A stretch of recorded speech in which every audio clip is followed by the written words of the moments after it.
Hey, bienvenue sur Toposcope. Parmi tous les objets que nous utilisons au quotidien, tous, ou du moins la plupart d'entre eux, ont une fonction bien définie.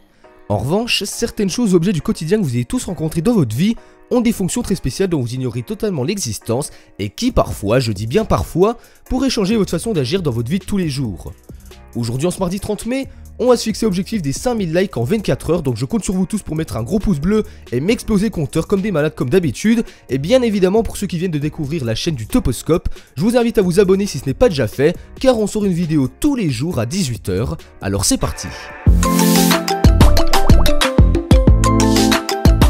Numéro 1. Il n'y a pas de nom en particulier pour désigner cette petite chose, mais dans le cadre de cette vidéo, je vais l'appeler le tissu bonus pour simplifier la chose.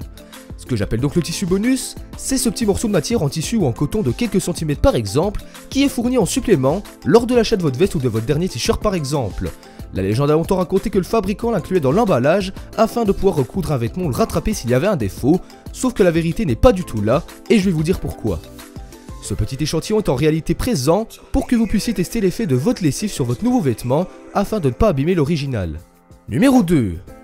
Je suis sûr que vous avez déjà tous remarqué le petit trou qui se situe dans chaque cadenas qui existe sur Terre, et pour ceux qui se seraient déjà demandé à quoi sert-il, j'ai enfin la réponse aujourd'hui. Il est là pour deux raisons.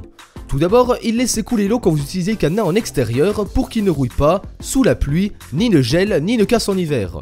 Le trou peut également servir à huiler le cadenas pour qu'il fonctionne bien lorsque cela fait plusieurs mois d'affilée que vous l'utilisez et qu'il se vieillit peu à peu. Numéro 3. Même si vous n'en buvez pas, je suis sûr que vous avez déjà vu ces petites démarcations, je dirais même ces petites dents arrondies qui sont présentes en dessous de chaque bouteille de vin ou de champagne. Si l'on pourrait se dire dans un premier temps qu'elles sont là pour le design ou pour mieux faire tenir la bouteille droite sur une table, il n'en est rien du tout. Je vais vous dire pourquoi, car elles servent en réalité à compenser de manière précise la pression contenue dans une bouteille. Le côté et le dessous sont des zones fragiles et c'est marqué donc à répartir de manière homogène la pression à l'intérieur de cette dernière. De plus, si ces petites dents sont plus marquées et profondes sur une bouteille de champagne, c'est tout simplement car cette boisson soulève plus de pression que le vin, étant donné sa forte contenance en gaz. Numéro 4.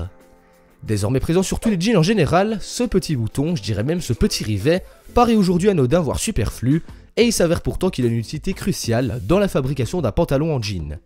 Quand Lévi-Strauss a sorti son premier jean il y a très longtemps, il était habituel de voir des pantalons se déchirer à cause de toute la pression qui était exercée dessus par les travailleurs, par les ouvriers et les mineurs qui les portaient lorsqu'ils étaient en mouvement. Du coup, c'est en 1871 à la fin du 19e siècle que Lévi-Strauss eut l'idée de rajouter ces petits rivets afin de renforcer la solidité des coutures et des poches notamment. Numéro 5. Lorsque vous réalisez des travaux ou souhaitez prendre des mesures, il vous faut un mètre.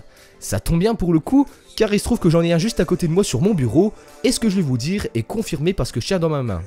Certains de ces objets, mais pas tous, possèdent des petites dents au bout de la réglette en métal, ou encore bien des coins très pointus selon les modèles.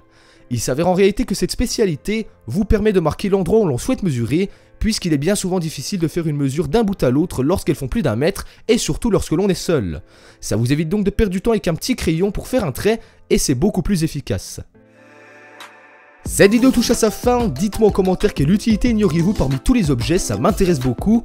Pour aider le Toposcope, il faut mettre un pouce bleu, partager la vidéo sur les réseaux sociaux comme Facebook, Twitter, Snapchat par exemple, ça nous aide beaucoup.